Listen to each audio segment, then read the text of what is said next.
কথায় বলে না, মানুষ এমনও আছে কলিজা ভুনা কইরা দিলেও কইবো লবণ কম হইছে। কথাটা কিন্তু একেবারে মিথ্যা না। আপনার পরিবার, আত্মীয় স্বজন, বন্ধু বান্ধবের মধ্যে অনেকেই এরকম পেয়ে যাবেন, যাদের জন্য সারা জীবন ধরে করে গেলেও একটু যদি দোষ পাওয়া যায় বা একটু যদি তাদের মন মতো না হয়, তাহলে কিন্তু আপনাকে কথা শোনাতে একদমই ছাড়বে না। শুধু তাই নয়, পূর্বের আপনার যত উপকার আছে সবকিছু কিন্তু তারা নিমিষেই ভুলে যাবে। তো আসসালামু আলাইকুম, কেমন আছেন সবাই? আশা করছি আল্লাহর অশেষ রহমতে সবাই ভালো আছেন এবং সুস্থ আছেন।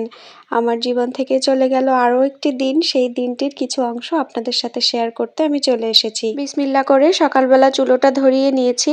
আজকে রান্না করছি কলিজা আর ফুলকো একসাথে ভুনা করব আর ভাত রান্না করব। আসলে এই রান্নাটা আমার বাসার সবার এতই পছন্দ আর আমি খুব যত্ন সহকারে রান্নাটা করি।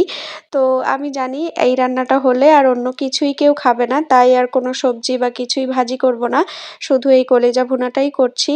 আর এই ধরনের ভুনাতে মশলার পরিমাণ একটু বেশি থাকে, যার জন্য মশলাগুলোকে খুব সুন্দর করে অনেকটা সময় ধরে কষিয়ে নিব অল্প অল্প করে পানি দিয়ে দিয়ে।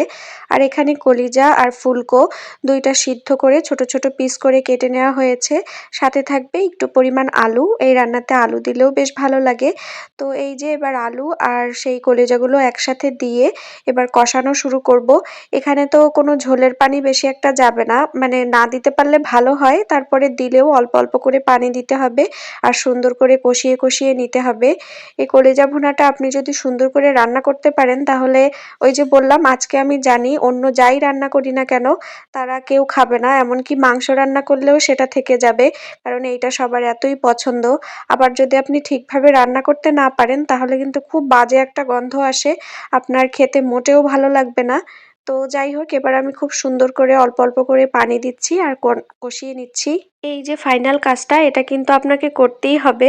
এই ছোট্ট একটা কাজ আপনার রান্নার স্বাদ কিন্তু অনেক পরিমাণ মানে বাড়িয়ে দিবে। এখানে আমি নিয়ে নিয়েছি পেঁয়াজ কুচি আর শুকনা মরিচ। এটাকে অল্প পরিমাণ তেল দিয়ে একদম খুব সুন্দর করে ভাজি করে নিব, যেভাবে আমরা পেঁয়াজ বেরেস্তা করি ঠিক সেইভাবে খুব সুন্দর করে ভাজি করে নিব। ভাজি করে নেয়ার পরে এতে আমরা সেই যে কলিজাটা একেবারে প্রায় ভুনা করে রেখে দিয়েছি, সেইটা এর মধ্যে দিয়ে আবার সুন্দর করে নেড়ে চেড়ে একটা মানে ভাজি ভাজি করে ফেলবো, যেহেতু এর মধ্যে আমি কোনো ঝোল রাখবো না।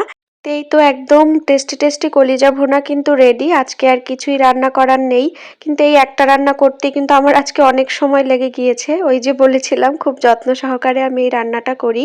ওইদিকে কিন্তু আমার একদম গরম গরম ভাতও রেডি। এবার আমি খাওয়া দাওয়া করব, নিজে রেডি হব অফিসে যাওয়ার জন্য। আসলে মাটির চুলায় রান্না করতে গেলে হাতে পায়ে অনেক কালি লেগে যায়, তো অফিসে যাওয়ার আগে এগুলাকে তো খুব সুন্দর করে ধুতে হবে। তো যাই হোক, এবার আমি জরিনা থেকে জেরিন হয়ে চলে যাচ্ছি অফিসে, আজকে খেয়া পার হয়ে যাব। তো এই তো আজকে এখানেই বিদায় নিচ্ছি, ইনশাল্লাহ আপনাদের সাথে আমার দেখা হয়ে যাবে নেক্সট কোনো ভিডিওতে।